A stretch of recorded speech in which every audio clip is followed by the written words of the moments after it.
গত দুদিনের ভারী বর্ষণে দক্ষিণ জেলার সাবরুম মহকুমার বিভিন্ন নিম্নাঞ্চল প্লাবিত। বলা যেতে পারে গোটা দক্ষিণ জেলা বন্যায় বিপর্যস্ত।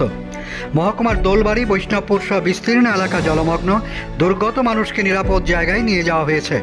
সাবরুমের 6টি শরণার্থী শিবিরে মোট 351 জনকে থাকার ব্যবস্থা করেছে মহকুমা প্রশাসন। যাদের বেশি ক্ষতি হয়েছে তাদেরকে প্রশাসনের পক্ষ থেকে আর্থিকভাবে সহায়তা করা হচ্ছে। তবে দক্ষিণ জেলার বন্যা পরিস্থিতির উন্নতি হচ্ছে। জেলার বেলোনিয়া মহকুমার 60টি আশ্রয় শিবিরের মধ্যে 5টি শিবির ছেড়ে মানুষজন বাড়িঘর ফিরে গেছেন। আমজাদনগর হাই স্কুলের আশ্রয় শিবিরে 119 জন এবং উত্তর সোনাইছড়ির রামচন্দ্র রিয়াংপাড়া স্কুলে 17 জন রয়েছেন। শান্তিরবাজার মহকুমায় 9টি আশ্রয় শিবিরে আসা 67 পরিবারের 204 জন মানুষ বাড়িঘরে ফিরে গেছেন। সাবরুম মহকুমার 6টি আশ্রয় শিবিরের মধ্যে 4টি শিবিরের মানুষজন বাড়ি ফিরে গেলেও বৈষ্ণবপুর দ্বাদশ স্কুল এবং বৈষ্ণবপুর বহুমুখী সভাগৃহের শিবির দুটি এখনও খোলা রয়েছে।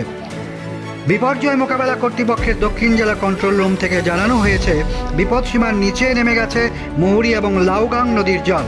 প্রায় 4 মিটার কমে স্বাভাবিক হয়ে গেছে ফেনী নদীর জলও। এদিকে সাবরুম মৈত্রী সেতুর পাশে যে আইসিপি তৈরি করা হয়েছে সেই আইসিপিতেও জল জমেছে।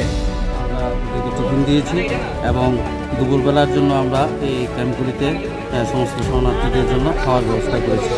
আমরা সর্বদা তৈরি আছি, যদি প্রতিকূল পরিস্থিতি আবারও সৃষ্টি হয় তাহলে আমরা যাতে মানুষকে রেস্কিউ করতে পারি এবং সব মানুষ যাতে আমাদের সেই জন্য আসতে পারে ব্যবস্থা প্রশাসনের পক্ষ থেকে নেওয়া আছে। আমাদের সঙ্গে 9 টিএসআর ব্যাটালিয়নের আছে, আপাতত ভলেন্টিয়ার এবং সিটি ভলেন্টিয়াররা আছেন এবং পুলিশও আমাদের সঙ্গে সংযুক্ত হয়ে আছেন।